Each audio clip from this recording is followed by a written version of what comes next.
Lend your ear, open your mind, you're gonna learn a lot about your past and yourself you didn't know before. The past affects your future. Indigenous fam, I have another good one. This one has scientific genetic evidence proving that we are indigenous to the Americas. Go ahead and use this video to shut up those Pan-Africanists. Let's examine the DNA of those who are living in modern-day Egypt, which they call ancient Egypt. I mean, the Museum of Cairo is there after all, which explores the history of the ancient Kemetic people.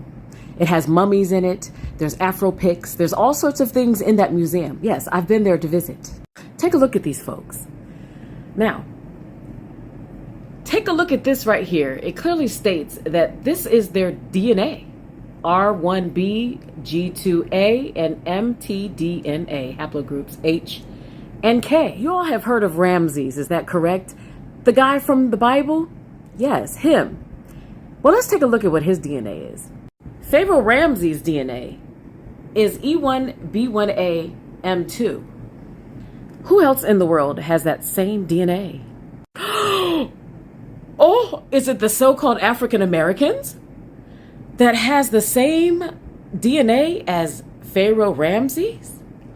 Oh my goodness. Didn't they brainwash us to believe that modern day Africa is the motherland?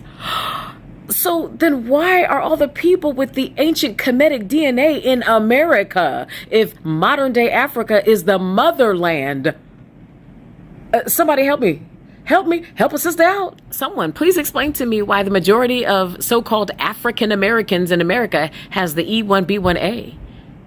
People in Africa with the same DNA as the so-called African Americans are the Bemileke, the Ewe, the Ga, the Yoruba, and you see the list right here of all the different people with the E1B1A. Those with the E1B1B haplogroup would be those in the Horn of Africa, in Ethiopia, Somalia, Egypt, and all those, which proves that not all people in Africa are African. We're not all the same people, all so-called black people.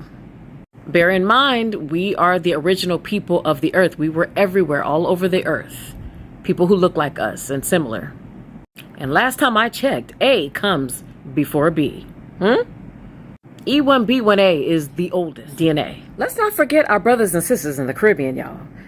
E1B1A shows up all throughout the entire Caribbean, but mostly in Haiti, Haiti, South Pacific, and Jamaica. Yes. Dominican Republic, St. Andrews, but again, it's all over the Caribbean as well, but mostly in Jamaica and Haiti. We're all the same people, y'all. We are the same people. We come from royalty, okay? Royalty, not slaves. So why don't those people in Giza have the DNA of Pharaoh? I mean, isn't that ancient Egypt over there in Giza? Isn't that what they taught us in history?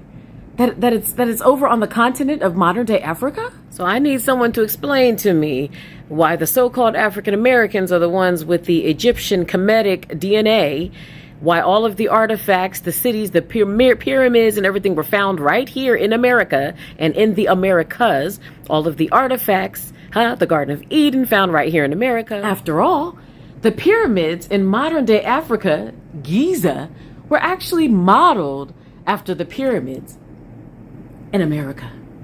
Yes. Why? If modern day Africa is the motherland, why was everything found in America? Please help me understand that. And last but not least, why are the majority of people with Pharaoh Ramses' DNA in America? Why aren't they over in modern day Africa? Why are they in America?